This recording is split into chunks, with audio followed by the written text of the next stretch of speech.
kami di sini dari kelompok 8 yang terdiri dari Saya Atikah Nur Karimah. Saya Ismalia Khairunisa. dan saya Rizkita SI akan menyampaikan materi fikih kelas 11 semester genap mengenai pernikahan. Selamat menyaksikan. Assalamualaikum warahmatullahi wabarakatuh. Waalaikumsalam warahmatullahi wabarakatuh. Bagaimana kabarnya anak-anak? Alhamdulillah baik, Bu. Alhamdulillah. Tidak ada yang sakit ya hari ini ya? Ada yang tidak masuk? Nihil, Bu. Alhamdulillah. Baik anak-anak, pada pagi hari ini untuk mengawali pembelajaran fikih pada pagi hari ini kita mulai dulu dengan membaca doa bersama-sama. Monggo Mbak Atika untuk dipimpin doa terlebih dahulu. Di tempat duduk siap gerak. Berdoa mulai. Bismillahirrahmanirrahim. Baik, terima kasih Mbak Atika. Baik anak-anak, alhamdulillah kita masih berjumpa untuk pembelajaran pada pagi hari ini. Alhamdulillah untuk pertemuan minggu lalu anak-anak sudah menyelesaikan ulangan tengah semester. Bagaimana? Apakah ada kendala? Tidak, Bu. Lancar semua ya? Alhamdulillah. Terutama pelajaran fikih. Untuk mengawali pertemuan setelah melaksanakan ulangan tengah semester, kita akan mempelajari bab baru, yaitu mengenai apa? Ada yang sudah belajar? Saya, Bu. Ya, Mbak Tika? Pernikahan. Iya, betul sekali. Mengenai pernikahan. Adakah yang tahu pengertian dari pernikahan itu apa? Ada yang tahu? Nggak tahu, Bu. Oke, Mbak Ismalia belum tahu? Belum, Bu. Oke. Adakah yang sudah menikah ini? Anak-anakku? Masih sekolah, Bu. Iya. Belum ya? Oke. Untuk materi kali ini kita akan mempelajari bab pernikahan. Nah, seperti yang ada di gambar ya. Silakan diperhatikan, pernikahan itu dilakukan atau dilaksanakan oleh dua orang ya. Ya, itu tidak sendiri, dua orang antara laki-laki dan perempuan, betul. Nah, ini nanti Ibu akan jelaskan terlebih dahulu mengenai pengertian pernikahan dan juga hukum-hukum dalam pernikahan. Kemudian nanti silahkan anak-anak untuk berdiskusi untuk bab selanjutnya. Pertama mengenai pengertian pernikahan. Nah, kata nikah itu berasal dari bahasa Arab nikaha atau pernikahan yang sudah menjadi kosakata dalam bahasa Indonesia sebagai padanan dalam kata perkawinan atau zawaja. Nah, menurut istilah, pernikahan adalah suatu akad yang menghalalkan pergaulan antara seorang laki-laki dengan seorang perempuan yang tentunya bukan mahramnya. Nah, sehingga melahirkan hak dan kewajiban di antara keduanya dengan menggunakan atau melafalkan lafal ijab qabul. Nah, adapun pernikahan atau perkawinan ini anak-anak itu tercantum dalam undang-undang perkawinan nomor 1 tahun 1974. Nah, yang memiliki arti bahwasanya pernikahan adalah ikatan lahir batin antara seorang pria dengan seorang wanita sebagai suami istri dengan tujuan membentuk keluarga yang bahagia dan kekal berdasarkan ketuhanan yang Maha Esa. Nah, kemudian dalil mengenai pernikahan ini anak-anak terdapat dalam Quran surat apa ya? Ada yang tahu? Tidak, Bu. Oke. Dalam Quran surat An-Nisa ayat 3. Oke, dengarkan ya. Ibu baca terlebih dahulu ya anak-anak ya. Nah, yang bunyinya A'udzubillahi minasyaitonirrajim. Bismillahirrahmanirrahim.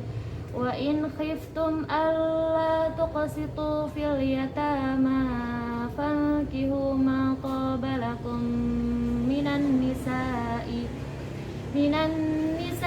mathna wa thulatha wa ruba'. Fa in khiftum alla ta'dilu fawahidatan aw ma malakat aymanukum dzalika adna alla ta'ulu. Nah, yang artinya anak-anak, dan jika kamu khawatir tidak akan mampu berlaku adil terhadap hak-hak perempuan yatim bila mana kamu menikahinya, maka nikahilah perempuan lain yang kamu senangi, 2, 3, atau 4. Tetapi jika kamu khawatir tidak akan mampu berlaku adil, maka nikahilah seorang saja atau hamba sahaya perempuan yang kamu miliki. Yang demikian itu lebih dekat agar kamu tidak berbuat zalim. Nah, jadi anak-anak kira-kira dalam surat An-Nisa ayat 3 ini menikah itu boleh sebanyak-banyaknya atau hanya satu saja? Maksimal 4. Nah, tapi kalau seorang itu tidak bisa berbuat adil, berarti hanya cukup 1. Iya, cukup 1 saja. Oke ya.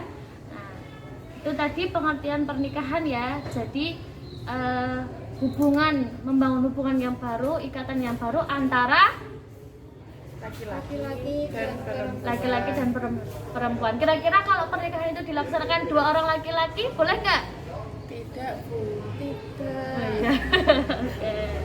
Oke, kemudian, nah itu ya pengertian dan juga dalil dari pernikahan. Kemudian lanjut materi selanjutnya mengenai hukum pernikahan. Ada berapa Mbak Ismalia hukum pernikahan yang Mbak Ismalia ketahui?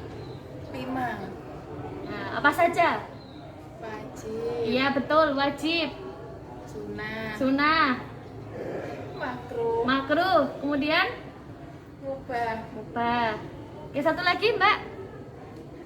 Haram. Iya betul, ada 5 ya. Hukum pernikahan itu ada 5 anak-anak. Yang pertama itu adalah mubah.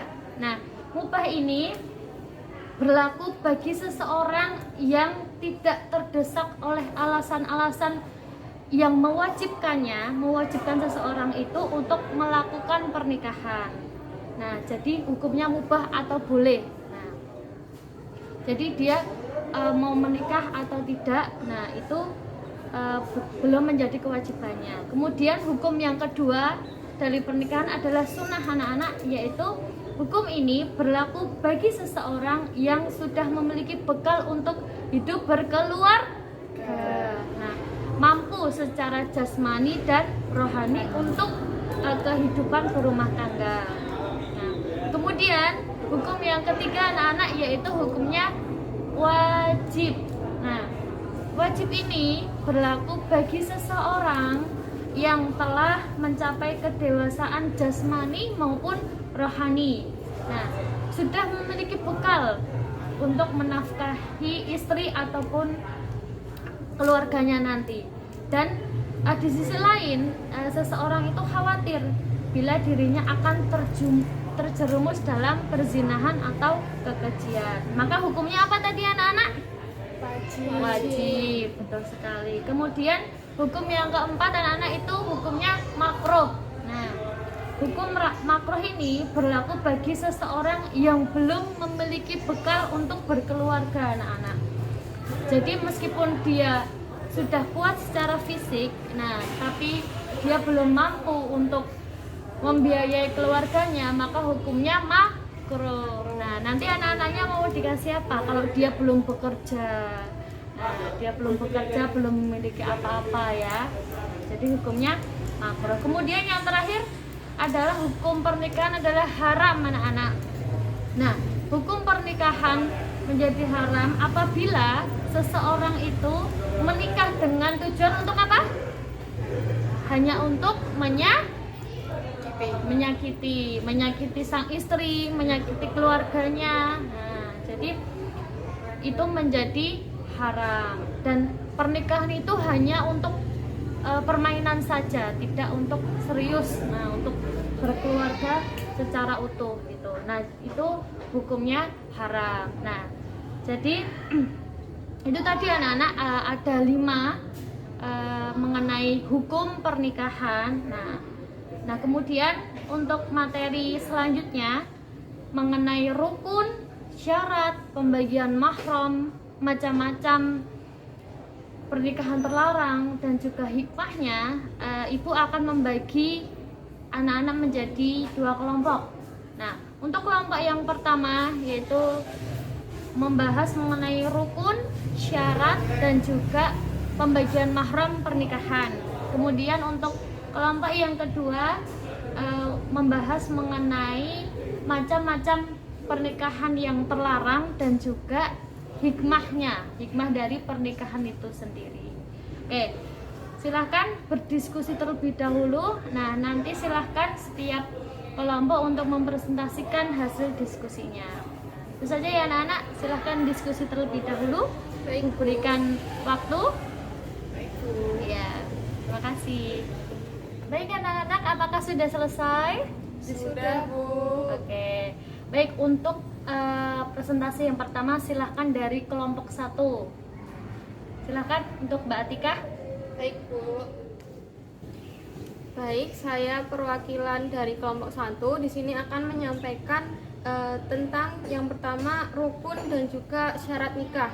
Rukun nikah yang pertama yaitu ada calon suami, kemudian calon istri, ada 2 orang saksi, dan ada wali dan juga ada ijab kabul. Kemudian selanjutnya yaitu syarat nikah. Syarat nikah yang pertama harus beragama Islam. Jadi sama-sama agama Islam gitu. Kemudian yang kedua bukan mahram. Yang ketiga wali nikah bagi perempuan. Yang keempat dihadiri oleh saksi. Yang kelima sedang tidak ihram atau berhaji. Kemudian yang terakhir bukan paksaan. Kemudian selanjutnya yaitu mengenai mahram. Mahram di sini adalah orang, yaitu baik laki-laki maupun perempuan yang tidak boleh dinikahi. Adapun pembagian mahram yang pertama yaitu mahram karena nasab. Contohnya yaitu seperti ayah, kemudian anak laki-laki, saudara ayah atau paman, kemudian saudara ibu atau paman, dan juga keponakan gitu. Terus selanjutnya mahram karena pernikahan. Contohnya yaitu ketika perempuan menikah dengan seorang laki-laki, maka ayah dari laki-laki tersebut menjadi mahram dari perempuan. Sebaliknya jika laki-laki menikahi seorang perempuan, maka ibu dari perempuan tersebut menjadi mahram laki-laki gitu. Selanjutnya mahram karena sepersusuan. Adapun syarat dari sepersusuan ini yaitu yang pertama air susu wanita balik, kemudian sampainya air susu ke perut, kemudian yang ketiga minimal 5 kali penyusuan, yang keempat sampai kenyang, dan yang terakhir maksimal 2 tahun. Begitu presentasi dari kelompok 1. Bila ada kurangnya mohon maaf. Terima kasih. Baik, anak-anak, selanjutnya untuk kelompok 2, kelompoknya Mbak Ismalia, silahkan untuk menyampaikan hasil diskusinya. Baik, Bu. Baik, saya perwakilan dari kelompok 2 akan menyampaikan hasil diskusi kami mengenai macam-macam pernikahan terlarang. Di sini pernikahan terlarang terbagi menjadi 4. Yang pertama nikah mut'ah. Nikah mut'ah ialah nikah yang dilakukan oleh seseorang dengan tujuan bersenang-senang untuk sementara waktu. Yang kedua nikah shigor atau tanpa mahar. Yang dimaksud dengan nikah shigor adalah seorang perempuan yang dinikahkan walinya dengan laki-laki lain tanpa mahar dengan perjanjian bahwa laki-laki itu akan menikahkan wali perempuan tersebut dengan wanita yang berada di bawah perwaliannya. Yang ketiga nikah tahlil. Gambaran nikah tahlil adalah seorang suami yang mengtalak istrinya yang sudah ia jima agar bisa dinikahi lagi oleh suami pertamanya yang pernah menjatuhkan talak 3 atau talak bain kepadanya. Nikah tahlil merupakan bentuk kerjasama negatif antara muhalil suami pertama dan muhalal suami kedua. Yang terakhir, nikah beda agama. Nikah beda agama yaitu pernikahan yang dilakukan oleh pasangan yang memiliki latar belakang agama yang berbeda. Selanjutnya, hikmah pernikahan. Hikmah pernikahan terbagi menjadi 2. Yang pertama, hikmah bagi individu dan keluarga. 1. Terwujudnya kehidupan yang tenang dan tentram karena terjalinnya cinta dan kasih sayang di antara sesama. 2. Dengan adanya pernikahan, maka tujuan daripada syariat tentang nikah tercapai, yaitu menjaga keturunan. 3. Pernikahan tidak saja hanya menjalankan hak dan kewajiban bagi suami istri yang dipenuhi, akan tetapi rasa saling mengerti di antara keduanya harus dipahami. Yang kedua, hikmah bagi masyarakat. Hikmah bagi masyarakat yaitu 1. Terjaminnya ketenangan dan ketentraman anggota masyarakat, karena dengan pernikahan perbuatan-perbuatan maksiat yang biasa dilakukan masyarakat belum menikah akan terkurangi.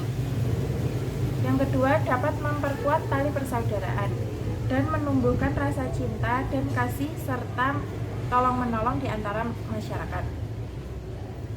Cukup itu yang dapat kelompok 2 sampaikan.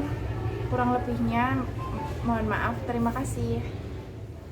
Baik, terima kasih untuk kelompok 1 dan 2 yang telah menyampaikan hasil diskusinya yang luar biasa.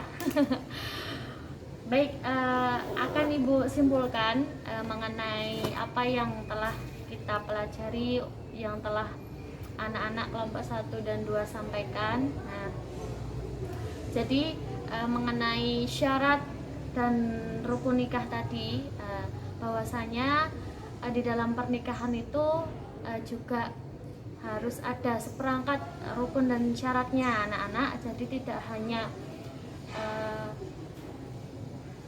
mengajak seorang wanita atau seorang laki-laki untuk nikah saja, tapi tetap ada syarat dan rukun nikahnya. Nah, untuk pertama yaitu harus ada calon suami ya anak-anak ya. Nah, jadi harus ada calon suami, calon istri, dan juga wali nikah. Nah, kemudian untuk rukun dan syaratnya yaitu ada 2 orang saksi. Nah, 2 orang saksi ini adalah 2 orang laki-laki yang tentunya harus beragama Islam. Kemudian ada ijab dan qabul, yaitu ucapan atau perkataan pada saat melaksanakan pernikahan. Nah, ijab dan qabul ini disampaikan oleh laki-laki pada saat akad nikah, saat ingin menikahi wanitanya. Kemudian selanjutnya yaitu mahram. Nah, adapun pembagian mahram anak-anak tadi sudah disebutkan ya, itu ada 3, yaitu mahram karena nasab, mahram karena pernikahan, dan mahram karena persusuan. Nah, tadi sudah dijelaskan oleh kelompok 1 ya. Nah, kemudian selanjutnya yaitu macam-macam pernikahan terlarang. Nah, yang sudah disampaikan oleh kelompok 2. Nah, pernikahan yang terlarang itu ada 4 ya anak-anak. Tadi apa saja? Nikah Nikah mut'ah, mut'ah. Yang kedua nikah syghar, Nah, yang ketiga nikah tahlil, Oke, yang terakhir nikah beda Beda agama. Nikah beda agama itu maksudnya gimana Pun ya? Jadi seorang muslim dengan Nasrani, non-Islam lah ya, non-Muslim. Jadi itu tidak diperbolehkan ya anak-anak ya. Ya, Bu. Nah, jadi kalau nanti kalian menikah itu harus cari yang Sesama muslim. sesama muslim, seiman gitu. Jadi jangan beda agama gitu. Oke, kemudian yang terakhir mengenai hikmah pernikahan. Nah, hikmah pernikahan apa kira-kira? Hikmah pernikahan yaitu salah satunya menjaga keturunan. Nah, terwujudnya kehidupan yang tenang dan tentram. Nah, karena terjalinnya hubungan kasih sayang antara dua keluarga baru. Kemudian apalagi? Memperkuat tali persaudaraan. Iya, betul, memperkuat tali persaudaraan. Nah, karena pernikahan itu, hubungan pernikahan itu tidak hanya hubungan mempelai wanita dan laki-laki saja anak-anak, tapi hubungan keluarga. Dua keluarga itu disatukan. Ya, makanya nanti kalau kalian berkeluarga, nah itu juga harus teliti ya memilih calon suami kalian. Nah, Ya, gitu. Bu. Baik anak-anak, apakah ada pertanyaan dari apa yang kita pelajari hari ini? Tidak, Bu. Tidak. Cukup? Oke. Baik, kalau cukup untuk materi minggu depan atau selanjutnya kita akan membahas mengenai bab perceraian. Betul sekali. Nah, jadi selain pernikahan, nah itu juga ada perceraian. Nah, baik anak-anak, maaf sebelum kita mengakhiri pembelajaran pada siang hari ini, silahkan nanti dikerjakan LKS-nya halaman 70 ya, dikerjakan dari rom 1 sampai 3. Nah, dibuka dulu. Nah, jangan lupa minggu Banyak, depan Bu. dikumpulkan ya. Ya nggak apa-apa, harus banyak. Nah, itu ya, jangan lupa dikumpulkan, ditulis di buku tulis ya anak-anak ya. Ya, Bu. Oke, baik, jika sudah cukup, terima kasih semangatnya. Kita akhiri dengan membaca hamdalah bersama-sama. Alhamdulillahirabbil alamin. Baik. Sekian dari Ibu, kurang lebihnya mohon maaf. Wassalamualaikum warahmatullahi wabarakatuh. Waalaikumsalam warahmatullahi wabarakatuh.